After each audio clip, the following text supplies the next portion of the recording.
বিষয়টো মই অলপ আগতে আলফাৰ ষ্টেটমেণ্ট এটা দেখিছোঁ যে আজি নিশা আলফাৰ শিবিৰত কোনোবাই বোমা বিস্ফোৰণ ড্ৰোন আক্ৰমণ কৰা বুলি অসম আৰক্ষী ইয়াত জড়িত নহয়, অসম পুলিচ ইয়াত জড়িত নহয় আৰু অসমৰ মাটিৰ পৰাও কোনো ধৰণৰ আক্ৰমণ চলোৱা হোৱা নাই।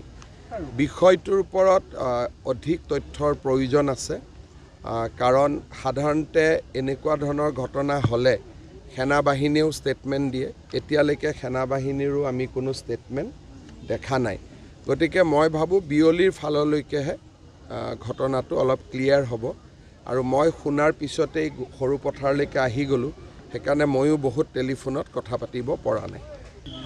বিষয়টো মই অলপ আগতে আলফাৰ ষ্টেটমেণ্ট এটা দেখিছোঁ যে আজি নিশা আলফাৰ শিবিৰত কোনোবাই বোমা বিস্ফোৰণ ড্ৰোন আক্ৰমণ কৰা বুলি অসম আৰক্ষী ইয়াত জড়িত নহয়, অসম পুলিচ ইয়াত জড়িত নহয় আৰু অসমৰ মাটিৰ পৰাও কোনো ধৰণৰ আক্ৰমণ চলোৱা হোৱা নাই। বিষয়টোৰ ওপৰত অধিক তথ্যৰ প্ৰয়োজন আছে, কাৰণ সাধাৰণতে এনেকুৱা ধৰণৰ ঘটনা হ'লে সেনাবাহিনীয়েও ষ্টেটমেণ্ট দিয়ে। এতিয়ালৈকে সেনাবাহিনীৰো আমি কোনো ষ্টেটমেণ্ট দেখা নাই। গতিকে মই ভাবোঁ বিয়লিৰ ফাললৈকেহে ঘটনাটো অলপ ক্লিয়াৰ হ'ব। আৰু মই শুনাৰ পিছতেই সৰু পথাৰলৈকে আহি গ'লোঁ, সেইকাৰণে ময়ো বহুত টেলিফোনত কথা পাতিব পৰা নাই।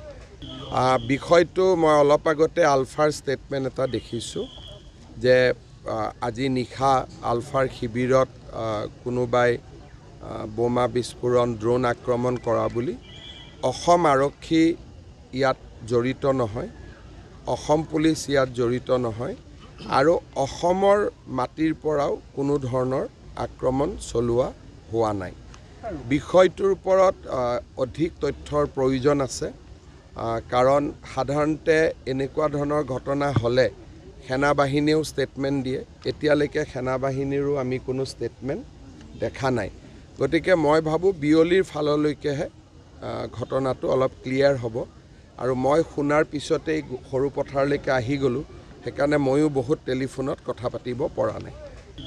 বিষয়টো মই অলপ আগতে আলফাৰ ষ্টেটমেণ্ট এটা দেখিছোঁ যে আজি নিশা আলফাৰ শিবিৰত কোনোবাই বোমা বিস্ফোৰণ ড্ৰোন আক্ৰমণ কৰা বুলি অসম আৰক্ষী ইয়াত জড়িত নহয়, অসম পুলিচ ইয়াত জড়িত নহয় আৰু অসমৰ মাটিৰ পৰাও কোনো ধৰণৰ আক্ৰমণ চলোৱা হোৱা নাই।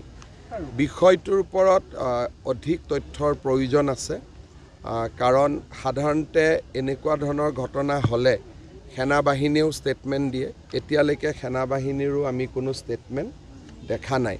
গতিকে মই ভাবোঁ বিয়লিৰ ফাললৈকেহে ঘটনাটো অলপ ক্লিয়াৰ হ'ব। আৰু মই শুনাৰ পিছতেই সৰু পথাৰলৈকে আহি গ'লোঁ, সেইকাৰণে ময়ো বহুত টেলিফোনত কথা পাতিব পৰা নাই।